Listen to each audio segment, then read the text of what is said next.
Well, the museum is here to honor the men of the 8th Air Force in World War II.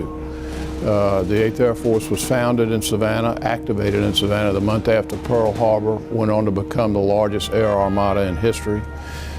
It was tasked with defeating the German Luftwaffe and do daylight strategic bombing raids to ruin the German ability to wage war. Most people don't realize this, but 26,000 8th Air Force men were killed in World War II. That's, just put that in perspective, that's more than the United States Marine Corps lost in all of World War II. So it's quite a story. The museum is not an airplane museum, although we have airplanes.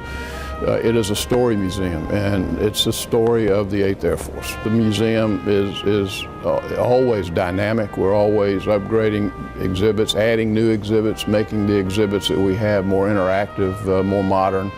So it's changed considerably since then. Plus the fact that we have the B-17 now. This particular combat gallery was constructed to house a B-17, so we finally got one from the Air and Space Museum in 2009. One of our key missions is to educate young people.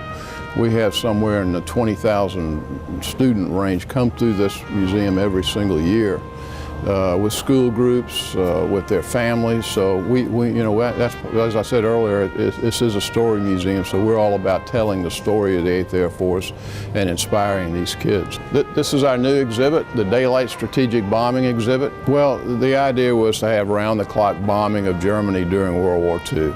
When the 8th Air Force arrived in England, the Royal Air Force was already doing nighttime bombing raids. So it was determined that the 8th Air Force, the United States Army 8th Air Force, would conduct daylight strategic bombing raids inside Germany. Now, that strategic means targets that are strategic in nature. In other words, they were trying to destroy the Germans' will to wage war and their ability to wage war. So unlike a tactical raid, they were strategic. It's a wonderful exhibit, and it really is very, very educational. You'll know all about exactly what the 8th Air Force was doing and why it was so dangerous and why there were so many losses when you read and see this particular exhibit. The POW exhibit is really the story of being a POW through that man's eyes, and it's again a very powerful exhibit.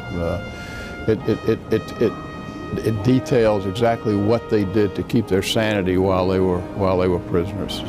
It's a story of a fellow named Tom McGrory who actually knitted this handkerchief, this amazing handkerchief, in violation of all the prison rules at the time. He could have been shot for what he did. We have a video of that. We actually have him seen doing it. Some of the correspondence from him to his family. Just an amazing story. So they'll see that, plus an upgrade of the exhibit themselves, the barracks that they were in, new mannequins that portray life in a POW camp. Well, they can go online under National Museum of the Mighty 8th Air Force, and it'll tell them all they need to know.